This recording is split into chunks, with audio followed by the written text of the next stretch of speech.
Greetings po. The love of God be with us sa ating fellowship ngayon and sa araw-araw. Kaloob ng Panginoon sa atin. Continuation ng ating pag-aaral last Sunday. And we love because He first loved us. Okay? So natakel natin na hindi natin alam kung paano magmahal actually. Yung pagmamahal na ayon sa katotohanan, ayon sa salita ng Diyos. Hindi natin alam kung paano magmahal. Diyos ang siyang nagmahal sa atin. Hindi lang yung pinakita niya kung ano yung tunay na pagmamahal. Kung hindi, pinagkakaloob niya rin sa atin as a gift yung kung paano ang magmahal. Kaya binigay niya rin sa atin ang kanyang mga salita. We love because He first loved us. We do not have the ability, hindi galing sa atin, no? Kung paano ang lumakad na kalugod-lugod sa Panginoon.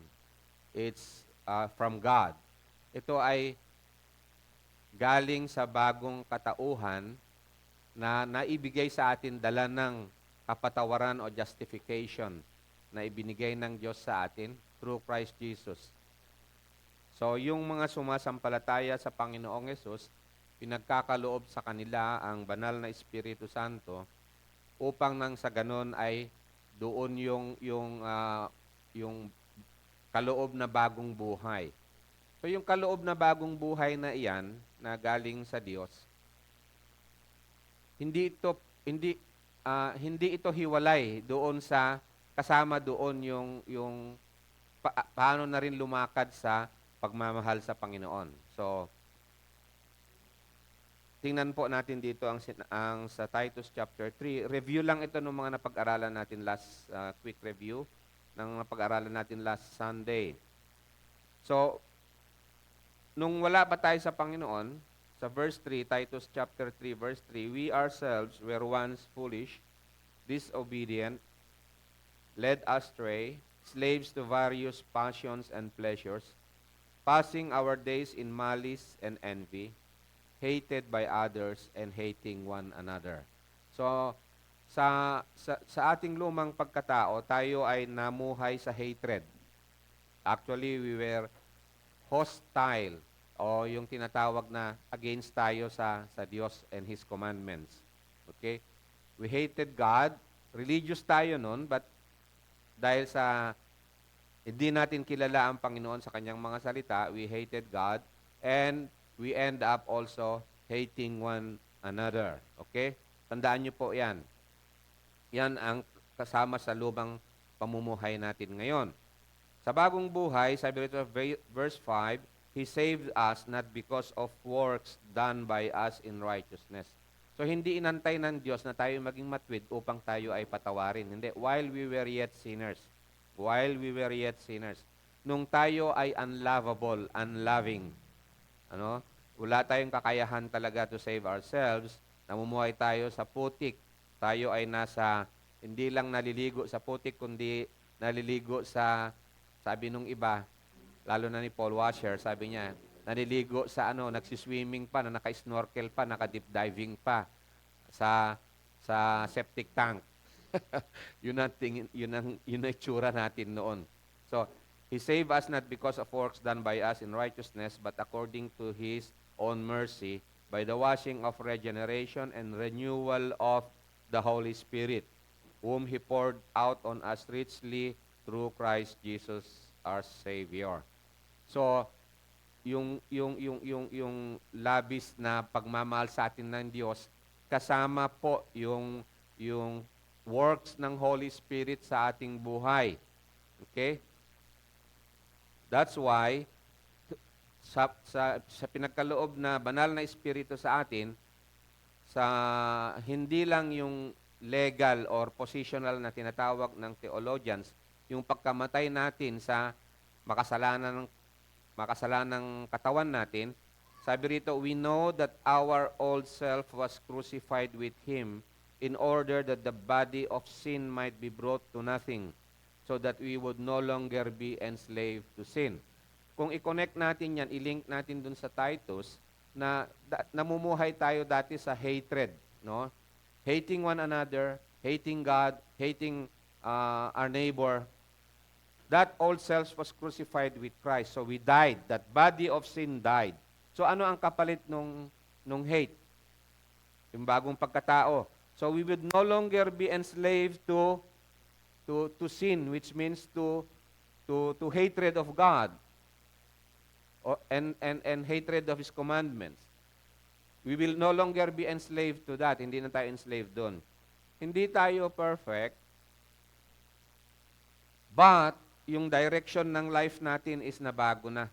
Ang direction na natin papunta na sa Diyos. Dati, ang direction natin sa lumang pagkabuhay is dito. Hatred in darkness, sa kadiliman. Hatred to God, hating God and hating one another, no? Pag ganun. Tapos nabago na yan, we died to that old self, dito na. Hindi perfect yung, we still miss the mark.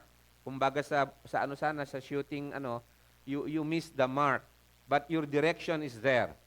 At yung direction na yon, sabi rito, verse 24, 1 Peter 2:24, He Himself bore our sins in His body on the tree. So namatay tayo doon sa Christ crucified, namatay tayo doon sa, ulitin ko, hatred, parang ganun, to put it in a very, in a short way. He Himself bore our sins in His body on the tree, that we might die to hatred. Kana nga natin? That we might die to hatred. Meaning to say, yung hatred na yun is the opposite of love. Okay? Yun lang ibig ko sabihin dito. That we might die to sin and live to righteousness. Living in righteousness hindi yung absence of love. It is with love. And live to righteousness. Kasi nga, in Christ, by His wounds, you have been healed. Pinagaling ka na doon sa hate, sa hatred. Destructive yung hatred, right? It's very, very destructive. Have you experienced it? Nakakasimpatize kayo sa akin. So ngayon, kaya nga, doon sa isang pangyayari na kung saan sa Luke chapter 7, sinabi ng Panginoon, na yung sinful nature natin, yung offense na nagawa natin sa Diyos is napakalaki. Napakalaki, no? Pero sa kabila nun, sabing ganun dito ng Panginoon, tinuro niya doon sa Luke chapter 7 na yan, sa verses 36 to 50, sabi niya doon sa isang hypocrite, how do we love? Ang question ngayon, isang question natin dito, we love because He first loved us. So, Lord, I cannot do that. Hindi ko alam kung paano gawin yun. So, ang source ng love is from God. Okay? How can I attain to it? Attainable ba yun by my own? No. It's dying, mamamatay sa hatred, and then nagawa because of the cross of Christ, and then by the Holy Spirit bubuhayin tayo. Opposite ng hatred is love. Okay? So, itong itong self-righteous na Pharisee dito, he loves less. Sabi ni Christ sa kanya, you gave me no kiss. You did not anoint my head. In comparison, doon sa ginagawa nung sinner, yung prostitute woman who came to Christ, na sabi niya, binigyan niya pa nga ng parable yung Simon the Pharisee, na sinabi niya sa kanya, may dalawang napatawad ng kanilang kasalanan. Yung isa malaki ang napatawad sa kanya, yung isa maliit, ang napatawad sa kanya. Whom do you think, sabi rito, when they could not pay, he canceled the debt of both. Now, which of them will love more? This is very, very important. Which of them will love more? Ang tanong natin, how can I love, paano ba ako magmahal, and how can I appreciate yung depth, kung paano ba magmahal? What does God require? Does God require me to love more or to love less? So dito, in-expose ng Panginoon dito yung pagka-religious ng Pharisee, na very less yung pagtingin niya. Kasi ang tingin niya sa sarili niya, konti lang yung kasalanan niya. Pero yung pagkakasala natin sa Panginoon, to understand kung gaano kalaki ang pagmamahal ng Panginoon sa atin is Christ on the cross. Christ on the cross. Wala nang greatest expression pa ng love ng Diyos para sa atin that He gave His only begotten Son to die on the cross on our behalf. Pero yun, hindi ito yung pagmamahal na hindi niya aalisin yung sin, no? Hindi niya i-compromise yung sin, hindi niya i-condone yung sin. Yung tong pagmamahal na ito is in order for sin to die. Upang tayo ay mamatay sa hatred. Mamatay tayo sa, kumbaga sa tawagin natin, mamatay tayo sa violence. Yun ang pagmamahal ng Diyos. So, I tell you, her sins which are many are forgiven, for she loved much. So, which means to say, na kalooban pala ng Diyos na tayo ay lumaki, lumago sa pagmamahal. Ang nakakalungkot kung minsan, no, maraming Christians na, save na ako, then they stop. Complacent na sila.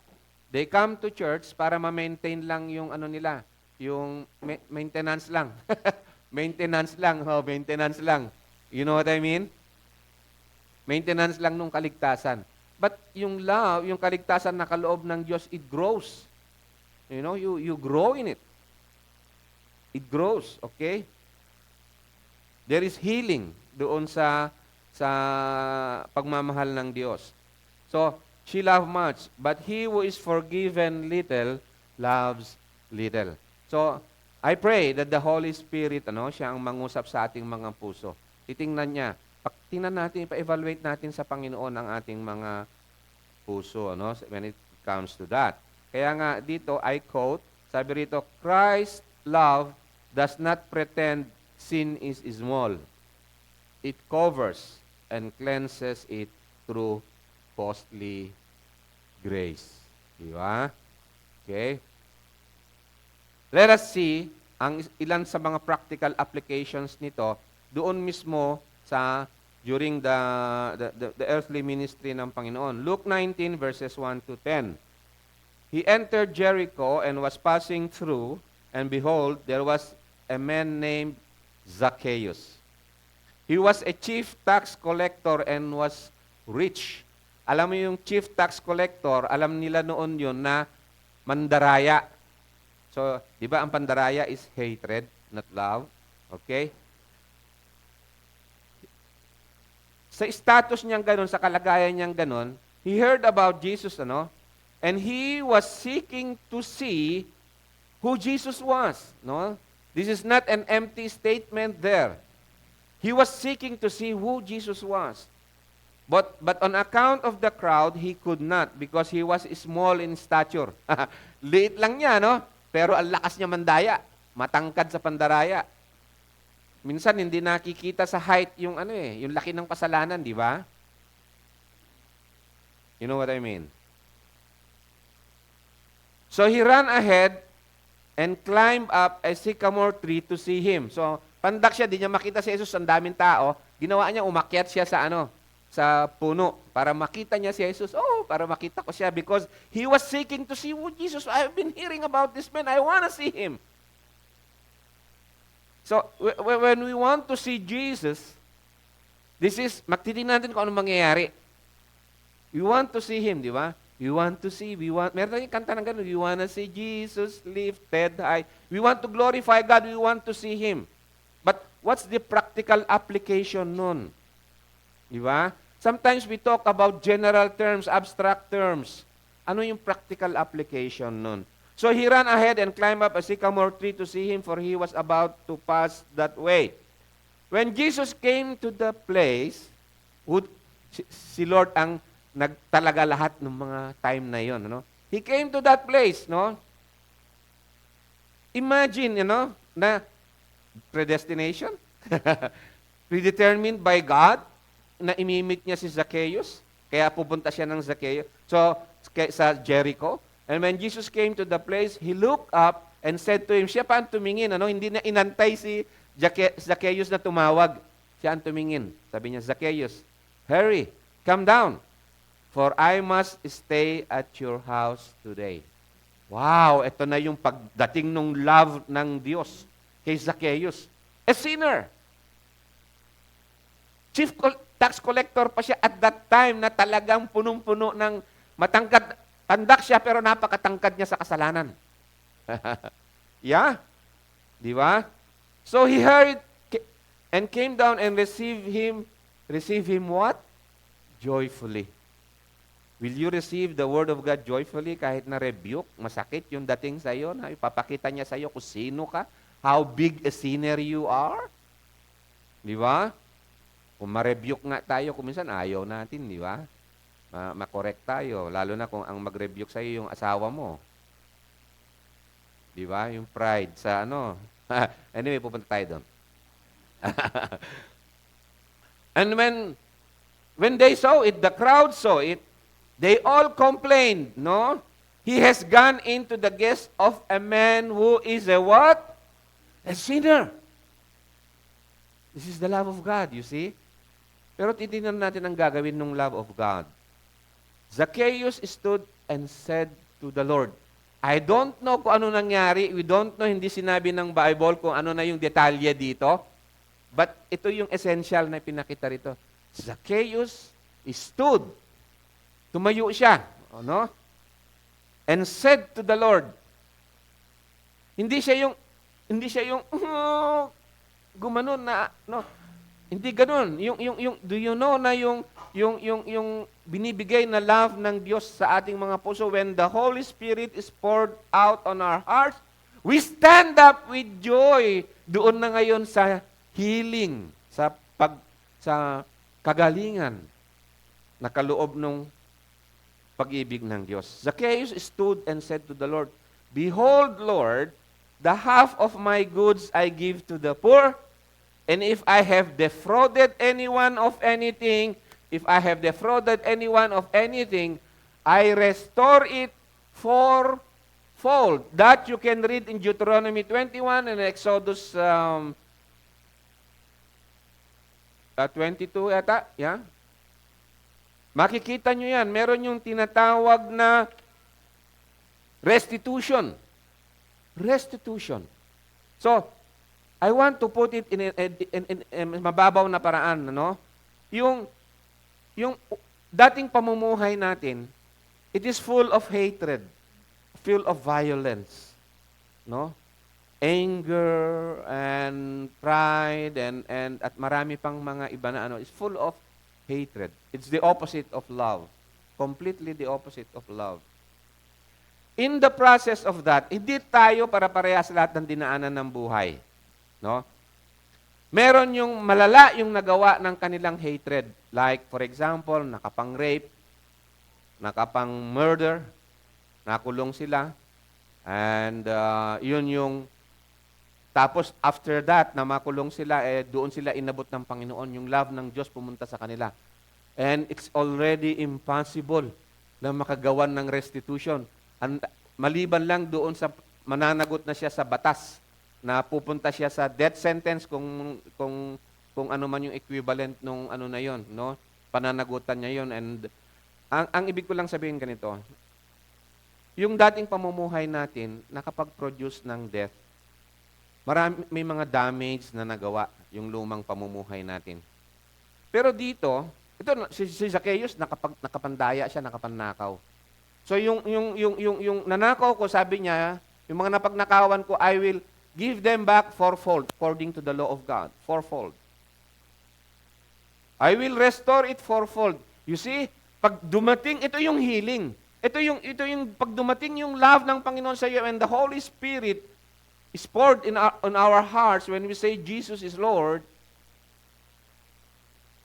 ito yung mangyayari .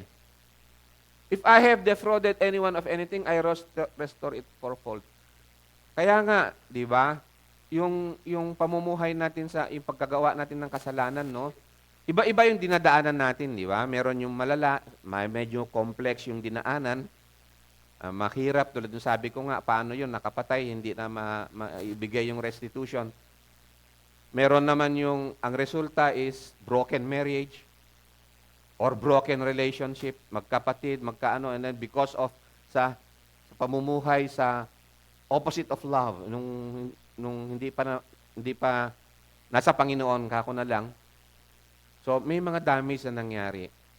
Sometimes ang iba sa atin, we carry with us yung guilt nung nasaktan natin, na mga nagawa natin na tao nasaktan natin dahil dun sa pride natin, dahil sa arrogance natin, dahil sa kayabangan natin, dahil sa greed, dahil sa covetousness, dahil sa murder, anger, and so on. May mga nasaktan tayo. Sometimes family yung nasasaktan natin. So ang sabi rito, pag meron pang kakayahan, so yung papalit dun sa hatred na yun is love. So what you do? I-reconcile mo yung sarili mo, ano? If I have defrauded anyone of anything, I restore it fourfold. We reconcile. God reconciled us to Himself and we reconcile ourselves doon sa nagawan natin ng kasalanan ng hatred. Paano kung naghiwalay na kami, meron na rin siyang minahal na iba? I-reconcile mo pa rin na wala na yung bitterness, wala yung ano. Aminin mo yung pagkakasala mo. And sabi ko nga sa isang Bible study namin, aminin mo yung pagkakasala mo. And don't expect that you will be forgiven. But still gagawin mo pa rin yun. See, yun yung bunga ng lumang pamumuhay natin. It is with hatred. It is in the absence, wala ang pagmamahal ka ako na lang. So, sabi and look at Jesus, ito yung remarks ng Panginoon, comments ng Panginoon, declaration ng Panginoon. Jesus said to him, today, salvation has come to this house. Oh, yun pala yung dala ng salvation, right? Yun ang dala ng salvation eh. You know, many people, they just say, okay, ligtas ako sa impyerno. But, may bunga yung salvation eh. May bagong buhay na kaloob yung salvation kasi. May kagalingan, kumbaga sa may sakit, may kagalingan na dala. You will be healed of hatred at yung papalit katulad yung leper, kako nga, no? Kung tingnan yung instances ng paggamot ng Panginoon, yung mga may ketong, nabubulok na laman, mabaho, nabubulok ang itsura, nagnanana, and so on. Pag pinagaling ng Panginoon, yung skin parang skin ng baby. Yung, diba, kaya gustong-gusto mo i-touch yung baby eh. Kasi kakaiba yung touch ng skin ng baby. That's the healing. Yun ang salvation. And that's the love of God poured out in our hearts. While we were yet sinners, siya ang unang nag-move, ang Panginoon. Today, sabi niya, salvation has come to this house. Since He also is a son of Abraham. Ito yung faithfulness ng Diyos sa covenant niya sa kanyang tipan. So this is how God describes how does the love of God seek and to save the lost. For the Son of Man came to seek and save the lost. So yung lost, may mangyayari sa kanya na healing. May mangyayari sa kanya na pagbabago. There is a turnaround. Yung heart niya, there is a change in the heart. There will be death. There is death. Kinondemn ng Panginoon. There is death to the all sinful nature, dun sa hatred. And then, the new nature, living in love. Okay? Living in love. You know what? Naisip nyo na ba kung paano ka mabubuhay? How do you spend eternal life? Life. First of all, it is life, not death. Not death. It is life. And you cannot separate love from life. Because ang ingredients, ang components ng life na yun, that's why it is life. God is love, and God is life. So, how do you spend eternity? Parang ganun sana. Love. 1 Corinthians 13, di ba? Love remains forever. Amen? Gusto nyo yun na yun ang kwan? Forever? Kaya nga marami nagsasabi ng forever, forever yun eh. It is eternal. But you know, now, today, sabi ganun, ano, the Son of Man came to seek and to save the lost. Yun ang ibig niya sabihin doon. You are lost, yun ang mangyayari sa buhay mo. Parang kay Zacchaeus. Instead of hatred, love na ang pamumuhay. Kaya nga sa Matthew 5:21 to 24, you have heard that it was said to those of old, you shall not murder. Hatred, right? And whoever murders will be liable to judgment. But I say to you that everyone who is angry, ito yung tinatawag na unjustified anger, no? But I say to you that everyone who is angry with his brother without a cause, will be liable to judgment. Whoever, ito yung anger, ito yung hatred, insults his brother will be liable to the council, and whoever says, you fool, will be liable to the hell of fire. Ito yung mga verbal abuse of hatred. Ito yung fool na sinasabi rito is, ito yung mga, kuminsan tinatawag nila na character assassination. You know? At marami ito yung nagsasabi nito sa sa mga anak nila, sa pamilya, no, where there is no love. Tanga-tanga mo talaga. Talagang dinedegrade, dinadown, inaano talaga. O tauhan, o kapwa mo sa trabaho, o under sa iyo, o ano. When you have that authority, sabihin mo, tanga ka, ano ka, ganito ka, anak ka ng bruha. Nanay niya pala yon, yung asawa mo. Nadamay patuloy yung asawa. Di ba? Insult. Di ba when we are angry, gustong-gusto nating mang-insulto? Insultuhin mo rin. Pag ininsulto ka, insultuhin mo rin. Paano mang-insulto? Marunong kayo? Paki-share naman. Ano lang, at tulong lang sa lesson natin. Di ba? Kung minsan, meron ba yan sa mag-asawa? Meron sa mag-asawa o wala? Meron daw. Aminado ako dun, Hindi ako exempted dito ngayon kasi Father's Day ngayon, I really chose this message for today. Okay? I-ano ko sa inyo mamaya. Pero nasabi ko na.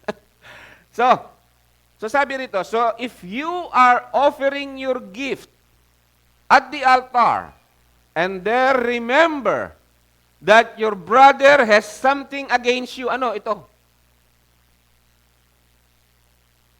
You have hated your brother without a cause. You have insulted him.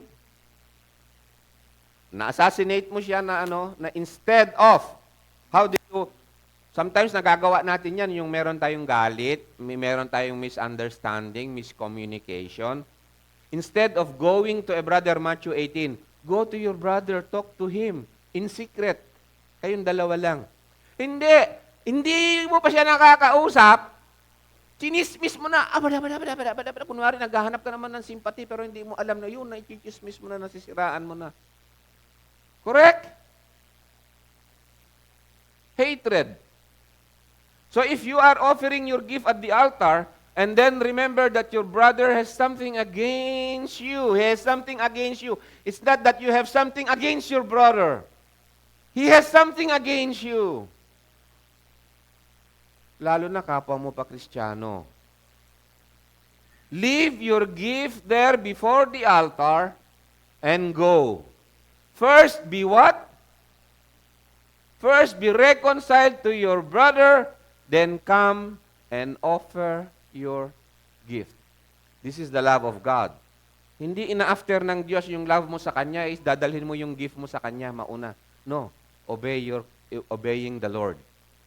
Walk doon sa, lumakad din doon sa pag-ibig sa bagong buhay na kaloob ng Panginoon. Ito, no? Walking in salvation, di ba? Ito. Hindi panakip itong panakip butas ba tawag doon?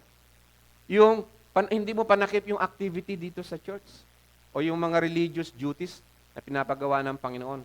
Hindi nga pwede, kaya nga hindi nga pwede yung kung meron ako dito sa heart ko, nagawan ko ng kasalanan.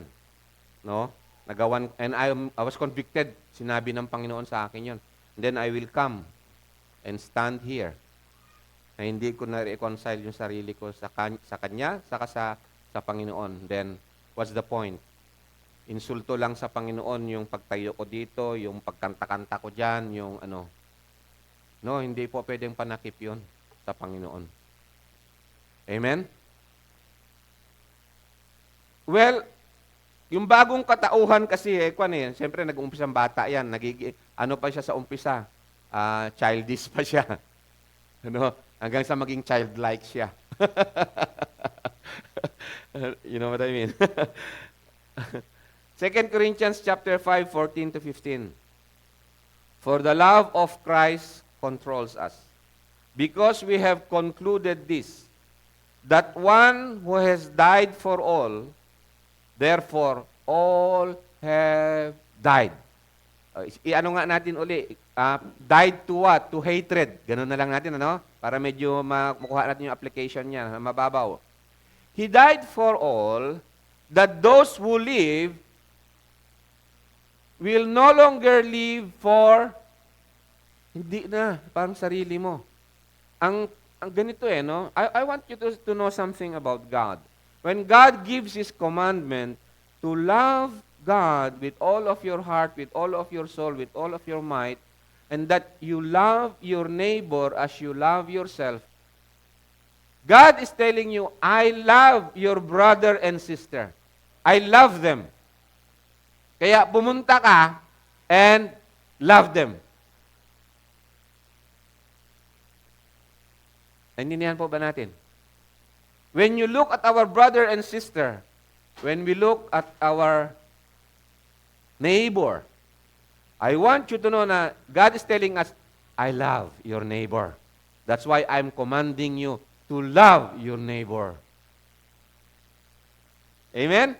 Sometimes self-centered tayo Tinitingnan natin dito lang yung ano ng Panginoon sa atin No? Pang sarili lang natin.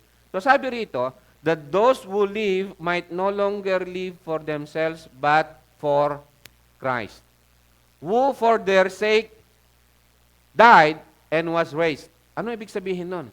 So, namumuhay ka na para kay Kristo. Namumuhay ka na para sa pag-ibig ni Kristo. For the love of Christ controls us. And in this principle, ito ang gagawin ng Panginoon. He died so that we died to hatred. He died for all, so that we will live now, we live for the love of Christ. For the love of God. We live now for Him. So, pag sinabi natin na we live for Him, di ba sa romantic songs natin, sasabihin natin, oh, ikaw ang buhay ko. Ikaw ang kung wala ka, mamamatay ako. Di ba, ganun katindi yung emotions mo sa pagmamahal sa ano, di ba? Kaya yung mga nanliligaw, kung ano-ano mga pinapangako nila, kahit pa yung pinakamahirap hanapin na bulaklak ng grass. Ano? Ipapangako kasi ikaw ang buhay ko, ikaw ang meaning, ikaw ang purpose ng life ko. Ganun tayo, alam natin yung expression na yun Here is the same. We no longer live for ourselves. My life is not for me, it is for you. Di ba? Kaya nga, pinapangako ko lahat sa iyo, yung pinakamalayo na star. Aabutin ko. Pati daw buwan na aabutin niya. Yung pinakamalapit, saka pinakamalayo. You know that expression, di ba? Dito, he no longer live for himself, but for him whom he loves. Na unang nagmahal sa kanya. Amen? The love of God is, hindi absent yung emotion, kasama yung emotion, but godly emotion. Godly affection. Okay? So, yun po yung i-address natin ngayon sa Father's Day. No, hindi yung bo-blow out lang yung tatay. Sabihin natin ano yung gift ng Diyos sa kanya dito sa Father's Day. Oh, gusto niyo malaman? Pasensya na, i-focus ko lang doon sa Father muna. Okay? Pero applicable sa lahat sa atin 'to. Kaya nga yung greatest which is love is sabi rito if I have the other gifts, if I have all the gifts, if I have faith to remove mountains but have not love, I am nothing. Now, as we read through this, habang na may mensahe natin yung love, think of this yung mga husbands. Okay? Happy Father's Day. Hindi lang, husbands muna i-address ko ngayon kasi pag sinabi ting father, siyempre, married. Okay? Or, pwede rin yung hindi married pero alam nyo na ang ibig ko sabihin. Pero alam nyo yung pag Happy Father's Day, pag Father's Day, marami I read it sa internet, na marami ang nalulungkot na mga anak sa labas. Oh, it's painful. It's painful. It's very, very painful. We sympathize with them. But ito yung gawa nung hindi kasi namuhay sa pag-ibig nung araw. Ito ay pamumuhay sa hatred nung araw. So anong ipoproduce niya sa anak yung ganun? What I mean is yung hindi namumuhay sa pag-ibig nung araw is that hindi tayo sumunod sa commandment ng Panginoon. Especially sa case ng pag-boyfriend, pag-girlfriend, sa papasok sa buhay na mayroong sexual relationship na hindi pa pala handa, hindi pa pala tapos live-in lang, pagmamahal naman namin. Sino ba may sabi na kasal kami, nagkasal sa sarili namin? Maraming ganyan ang kanila sa life Then they do not know because of hindi pagsunod sa kautusan ng Diyos, sa kalooban ng Diyos, hatred yung napoproduce nun. So yung mga anak ngayon, yung product sa mga anak na sila, anak ka sa labas, anak ka sa ganito, anak ka sa out of wedlock and so on. See what kind of yung mangyayari diyan. At pag hindi handa, paglabas ng bata, pagka nagkaroon na ng relationship na hindi pa sila handa sa kasal, yung kasal kasi may inihanda yan Kaya mo nang buhayin, mahal mo nga yung babae. Meaning kasi, ipagpo-provide ka economically dun sa babae. Kasama yun, isa yun sa kasama sa contract, na marriage contract before God. So ngayon, paglabas nung bata, inis kasi may burden. Nagiging burden yung bata, kaya konting mali nung bata, suntok dito, suntok doon, black eye, baby pa lang, black eye na. You know what I mean? I confess na marami akong temptation na naharap na ganyan. I confess.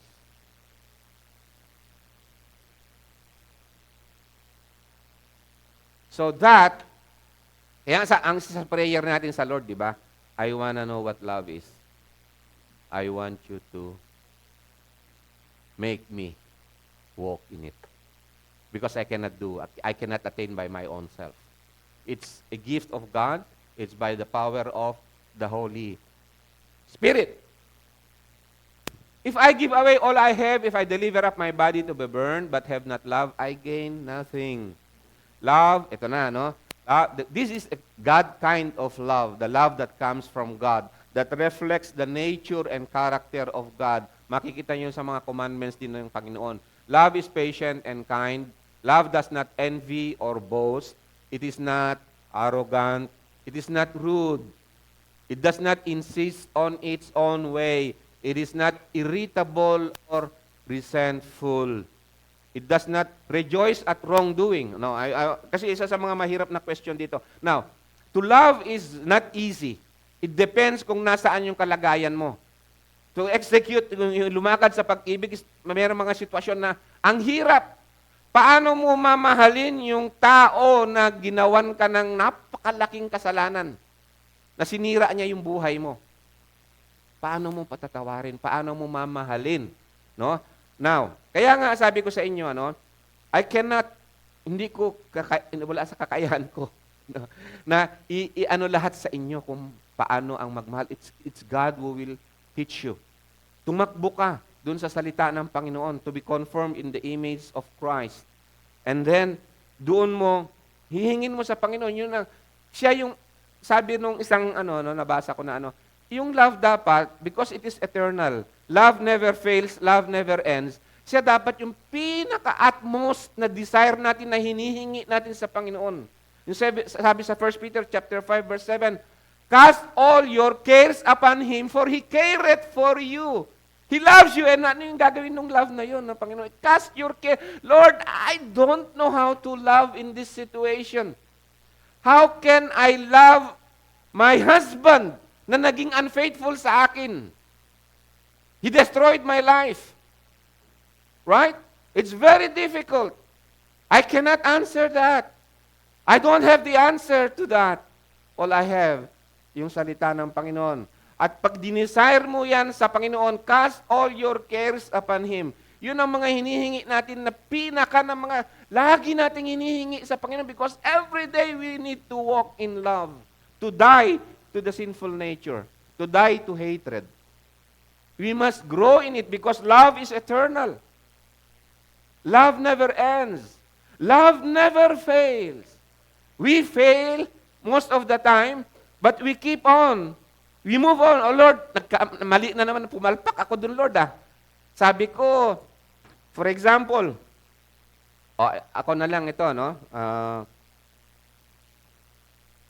Mamaneho na kami. Ay, nakalimutan ko yung cellphone ko. Ha? O sige, balik tayo. May pasensya pa kasi first instance matutunan niya naman na yon sa susunod. Pangalawa, Nay, nakalimutan ko yung cellphone ko. Ay, how can I love my wife na laging may nakakalimutan at siyempre medyo na-irritate ka na istorbo ka na Gagawin, how can I improve on this? Meron akong gagawin.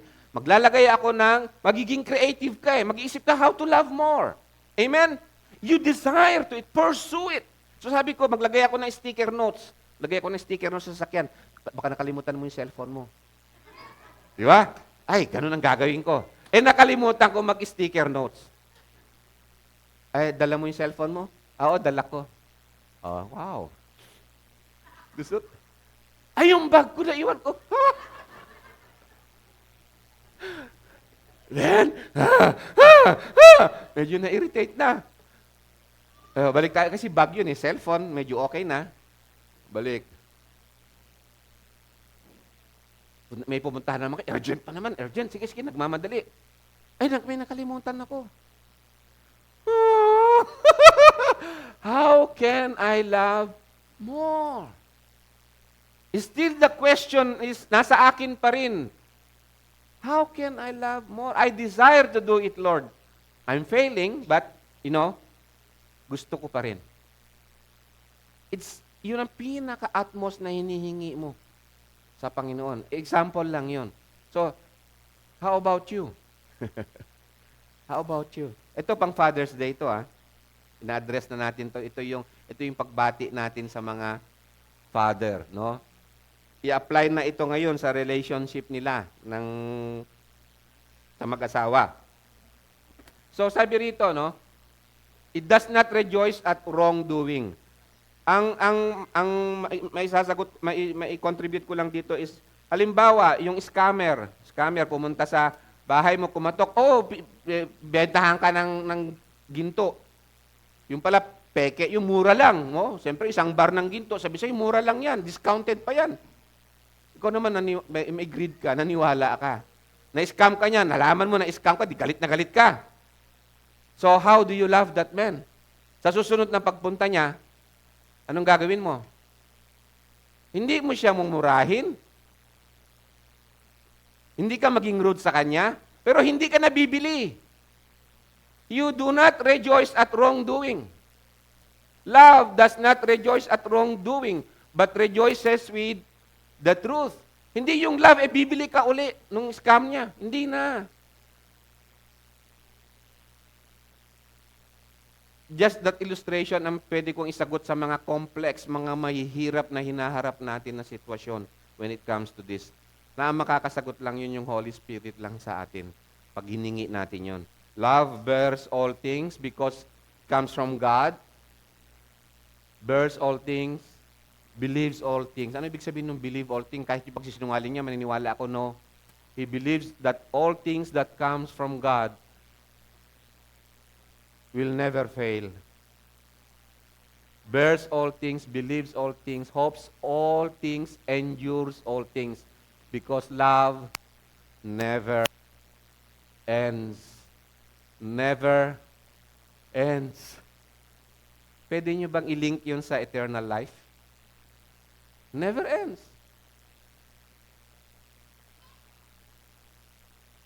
And kailan ba natin ilalakad yung eternal life? Ngayon na, di ba? Hindi mo aantayin yung another day na Father's Day. Death anniversary. Huwag mo nang antayin pa yon. Di ba? Love never ends. As for prophecy, they will pass away. Yung mga gift na ibang gift na bigay ng Panginoon, it will pass away.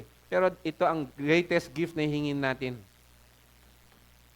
Sa prayers natin. Sa practical application, sinabi ko na sa inyo isang illustration, right? Are you growing in love sa spouse ninyo, mga husbands? Or into na? May warning shot siya kaagad pagkakwan. Pag nasobrahan niya yung bilang ninyo, sukatan ninyo, ng expectation ninyo. Ha?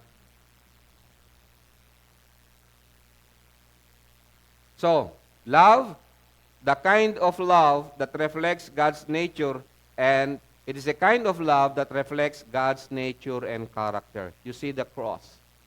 Amen? Look at the cross. Look up to Jesus. To seek after agape love is to grow beyond selfish desires and embrace the sacrificial, enduring love that Christ embodies. So yung detalye nito, sabi ko nga, hindi ko masasabi lahat kung paano nyo gagawin. In prayer, you seek after Jesus. That's what I mean. You seek after Jesus. Love never ends. Love is eternal. Love never fails. Okay? Keep it short. Kaya nga dito, no?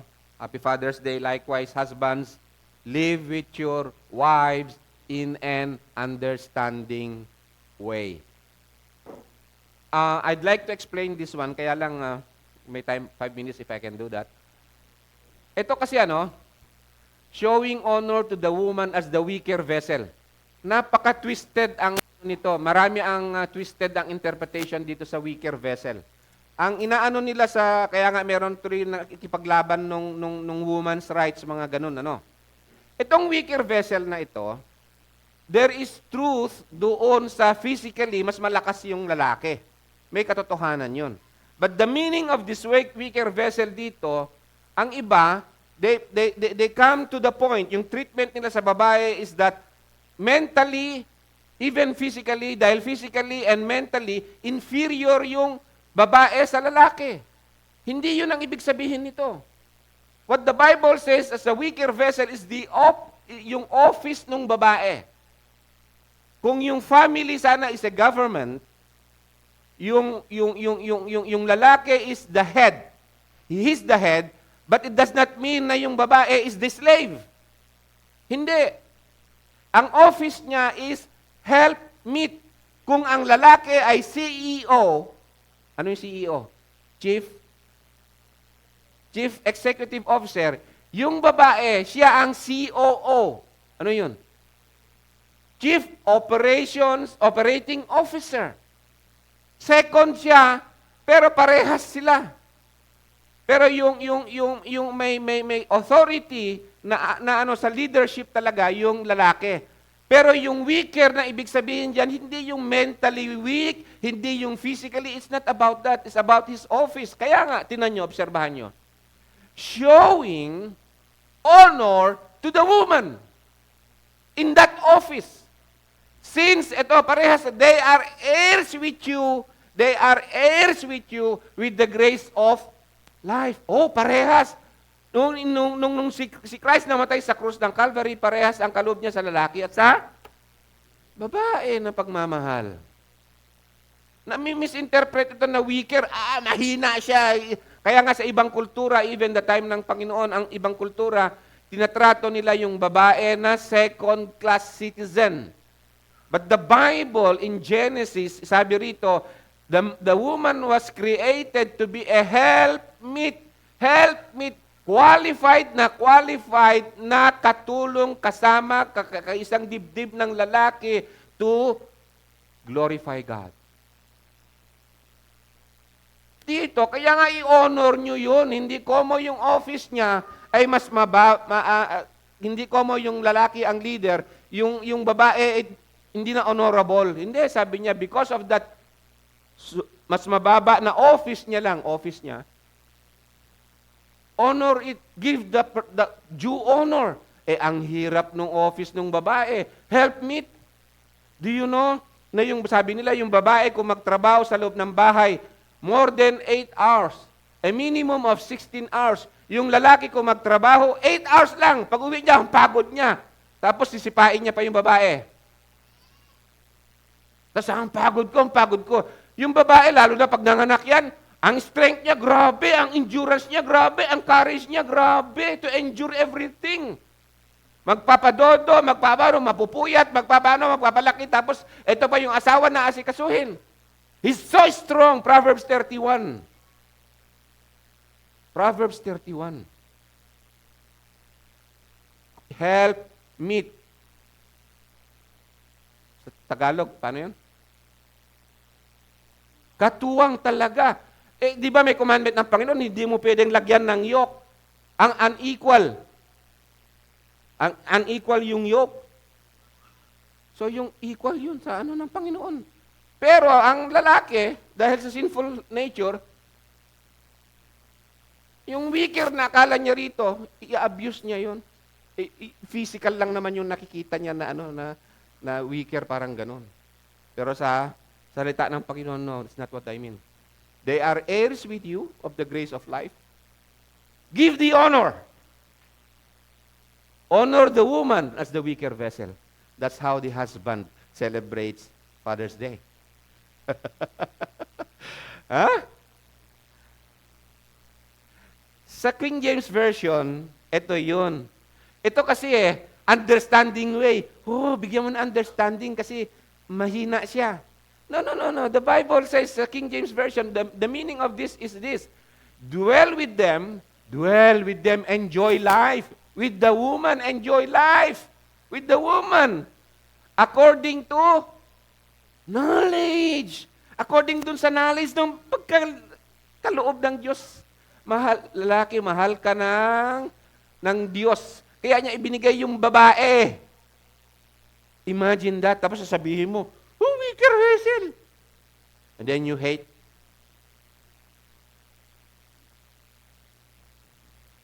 Dwell with them according to knowledge. Yung knowledge biblical. Giving honor unto the wife. Confession uli. Diba, kung may away lalaki, babae. Imbis na sa mag-asawa, pag mag-away sila, dapat silang dalawa lang nakakarinig. Kung maaari, naka-headset silang dalawa. You know why? You know why? Na yung, kung minsan pag gusto mo talaga maka-insulto, di ba? Paparinig mo yung away sa iba. Paparinig mo yung away sa iba. Pati sa mga anak. Sabi rito, give honor to your wife. Please, bigyan mo naman ng dignity. Guilty. I'm guilty. Di ba? Giving honor unto the wife as unto the weaker vessel, and as being heirs together of the grace of life. Ito na, ano? So that your prayers, ang bigat pala ng ni Lord dyan, ano? Oo, your prayers will not be answered.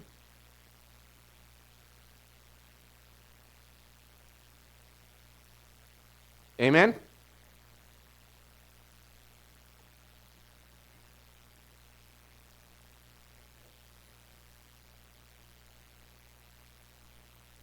And I'll close with this, Ephesians chapter 5.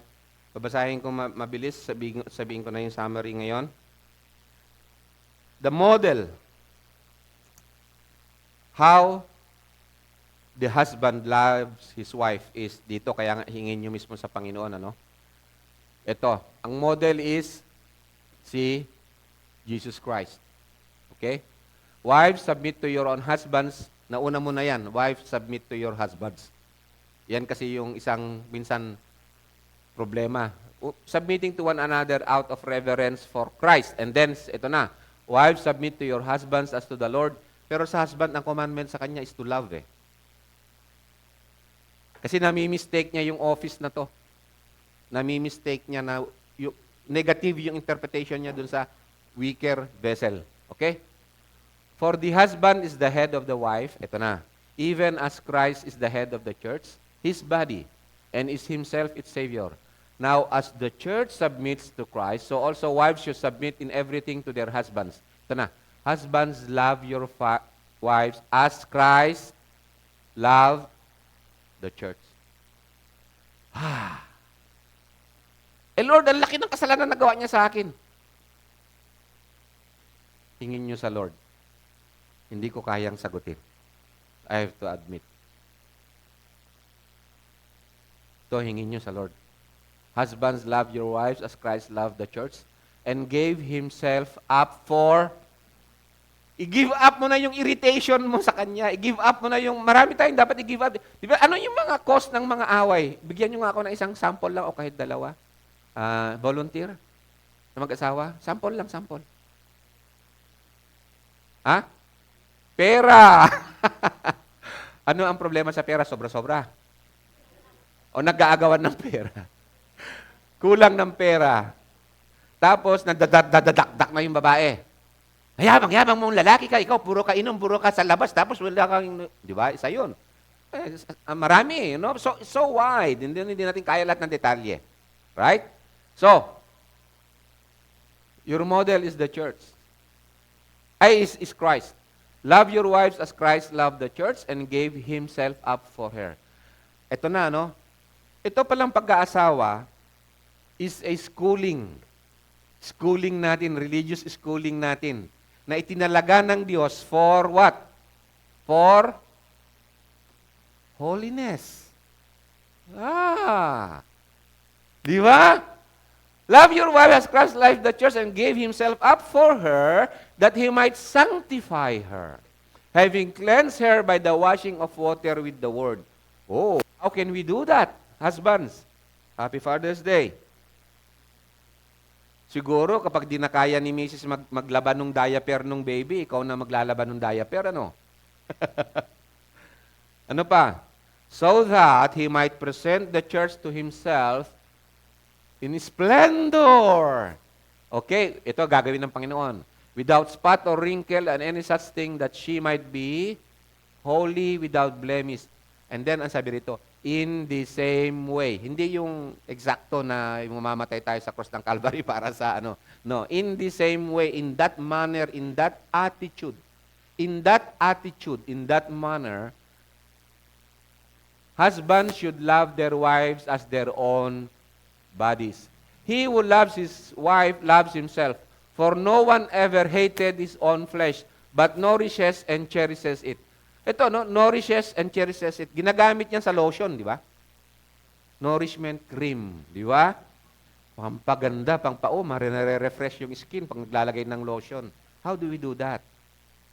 Alam niyo itong word na cherishes it? This is something like, pag maginaw, lalagyan mo ng protection niya dun sa ginaw. Warm. Lagyan mo ng warm. Hindi ko alam paano yun. Be tender, loving, warm, love. You cherish. Parang yung moisturizing cream, lalagay mo dito. Oh, di ba? Kakaramdam ka na, gusto ng mga ano yun, di ba? Mahilig sa mga lotion. Iyan, no? Ilagyan mo ng yung wife. Di ba? Just as Christ does the church because we are members of His body. Amen? So, Happy Father's Day. God bless.